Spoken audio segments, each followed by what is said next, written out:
শুভ সন্ধ্যা প্রিয় বন্ধুরা। শীত তো প্রায় শেষের পথে, এখনো একটু সামান্য হালকা পলকা ঠান্ডা রয়েছে। তো পিঠে পুলি তো তেমন কিছু করা হয়নি, একদিন শুধু একটু বকুল পিঠে করেছিলাম। তো যাই হোক বন্ধুরা, আজকে একটু পাটিসাপটা করবো ভেবেছি।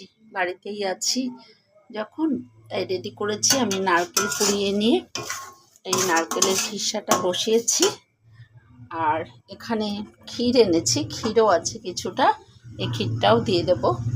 এখানে আমি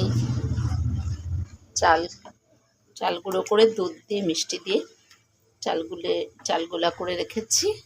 এবার আমি রেডি করতে থাকি, তারপর কয়েকটা পাটিসাপটা করব। আসলে কি মানে যে কোনো সিজনের কিছু একটা না করলে, তার মধ্যে ঘরে বাচ্চারা রয়েছে, ভালো লাগে না। হ্যাঁ, অল্প করলেও মনটা ভালো লাগে যে না করেছি। তো সময় পাই না, তাই করা হয় না, তাই আজকে বানাচ্ছি। এটা বলো তো কি বানাচ্ছি? বলো বলো। কিছু একটা পিঠা, বাট তুমি বলো কি এটা? এটা হচ্ছে পাটিসাপটা বানাবো। ও, এটা কি করছো? করা হয়নি, এটা যে নারকেলের খিসা করছি দুধ দিয়ে, চিনি দিয়ে, আর তার মধ্যে খোয়া ক্ষীর এনেছিলাম, সেই খোয়া ক্ষীরটাও দিয়ে দিচ্ছি। একটা নারকেল হবে না। আসলে তোমরা ভালোবাসো খেতে, না করলে মনটা ভালো লাগবে না, তোমাদের জন্যই করা, তাই না? ওয়াও, আমি পড়ে এসে দেখছি এইসব বানানো হচ্ছে আজকে। এটা কি দুধের মতো? এটা চাল গুঁড়ো দুধ দিয়ে চিনি দিয়ে গোলা করে রেখেছি, এটাই তো দিয়ে পিঠেটা বানাবো। ও বুঝলে? তাহলে একটা ইন্টারেস্টিং ব্যাপার হবে আজকে। এটাকে আমি একটু পুড়িয়ে নিচ্ছি স্পুনটা দিয়ে ক্ষীরটাকে।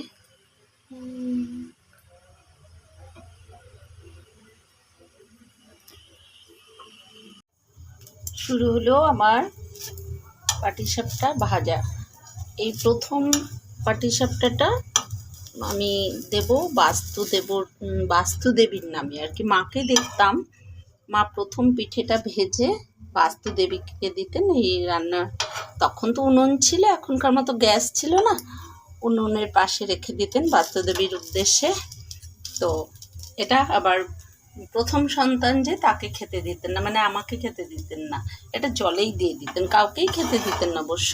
আর প্রথম সন্তানকে নাকি একদমই খেতে দিতেন না, যদিও এগুলো সব প্রবাদ, তবুও আগেকার মায়েরা যা মানতেন, তো এটাও আমি সেরকমই বাস্তুদেবীর উদ্দেশ্যে প্রথম পিঠেটা রেখে দেবো। এবার আমি শুরু করব পিঠে। এই পাটিসাপটা ভাজছি, দেখো না, এই যে কয়েকটা ভাজা হয়ে গেছে। হ্যাঁ, সে তো জানি পাটিসাপটা। উমা, এইটা কি দিচ্ছ? এখানটা পড়ে গেছে একটা। ওটা না, ওটা অগ্নিদেব আর বাস্তুদেবকে দেওয়া হয়েছে। মানে পিঠে ভাজতে হলে প্রথমে একটা দিয়ে নিতে হয় তাকে, হ্যাঁ, উদ্দেশ্য করে মায়ের কাছে শুনতাম। এবার আমি এই যে ব্যাটার দিচ্ছি,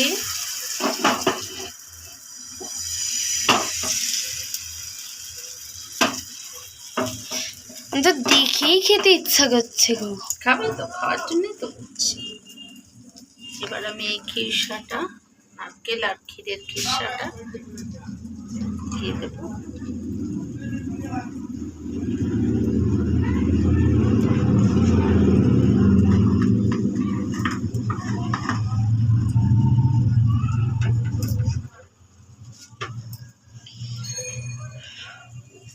খুন্তি দিয়ে করলে ভালো হতো না? খুন্তি দিয়ে করলে খুন্তি দিয়ে তুলে নিচ্ছি, একটু ভেঙে ভেঙে যায়। মা বলতো প্রথম দিকের পিঠে কখনো ভালো হয় না, তারপর পরের গুলো ভালো হয়। এটা প্রায় হয়ে গেল, এইভাবেই করে নিতে হবে। করে নিচ্ছি। ঠিক আছে, আরো করবো, এই যে এখনো এতটা ব্যাটার রয়েছে, এখানে যতটা হয় তাই করবো। ওকে, তাহলে খাওয়ার সময় দেখা হবে। এই দেখো মনি কি সুন্দর পিঠেগুলো বানিয়েছে আর সাজিয়েছে ট্রেতে। তো এখন তো খাবো, এখনো বানাচ্ছে, চলো দেখে আসি। ওই দেখো এখনো বানিয়ে চলেছে মনি পিঠে, আর এখনো অনেকটাই মোটামুটি ব্যাটার রয়েছে। তো যতটা রয়েছে ততটাই বানিয়ে ফেলবে, আর পুরো অনেকটাই রয়েছে। তো এখন শুধু খাওয়ার অপেক্ষা, তোমাদের সাথে শেয়ার করার পরে খেয়ে নেবো গপ গপ করে, তারপরে বলবো যে কেমন লাগলো খেয়ে। তো তো দেখেছো তো কেমন লাগলো তোমাদের, তোমরা জানিও। টাটা।